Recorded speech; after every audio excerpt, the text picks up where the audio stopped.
आत्मा मालिकमध्ये गरीब विद्यार्थ्यांच्या शिक्षणासाठी आणि शहीद सैनिकांच्या सन्मानार्थ मदत म्हणून दरवर्षी निधी दिला जात असून यासाठी स्वतः अध्यक्ष साहेब, विश्वस्त प्राचार्य, व्यवस्थापक आणि विद्यार्थी आपला वाढदिवस किंवा इतर विशेष दिनानिमित्त इतरत्र विनाकारण खर्च होणारी रक्कम अग्निपंख या योजनेमध्ये डोनेट करत आहे। संकुलासाठी ही अत्यंत अभिमानाची बाब असून या अनुषंगाने सीबीएसई वसतिगृहातील शिक्षिका साखरे चारुशिला गणेश व त्यांचा मुलगा साखरे ईशांत गणेश यांनी आपला वाढदिवस एकत्रितरित्या साजरा करून कोणत्याही प्रकारचा इतर खर्च न करता सदर रक्कम त्यांनी आत्मा मालिक अग्निपंख योजना 2024 मध्ये जमा केली आहे। तसेच मिलिटरी पॅटर्न इंटिग्रेटेड विभागातील वसतिगृह शिक्षिका जयश्री देशमुख मॅडम यांनी आपला वाढदिवस अग्निपंख योजनेस भरघोस रक्कम देऊन साजरा केला।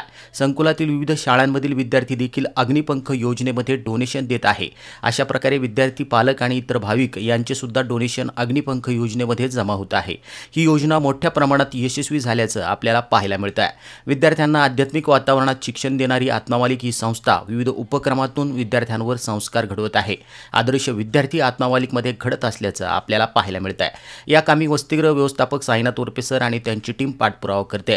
डोनेशन देणाऱ्या शिक्षिका भगिनी आणि विद्यार्थी यांचे संस्थेचे अध्यक्ष माननीय श्रीमान नंदकुमारजी सूर्यवंशी साहेब यांनी खूप खूप अभिनंदन केलं आहे आणि पुढील वाटचालीस हार्दिक शुभेच्छा दिल्या आहेत। आत्मा मालिक न्यूजसाठी संपादक सागर आहिरे, कोकम ठाण।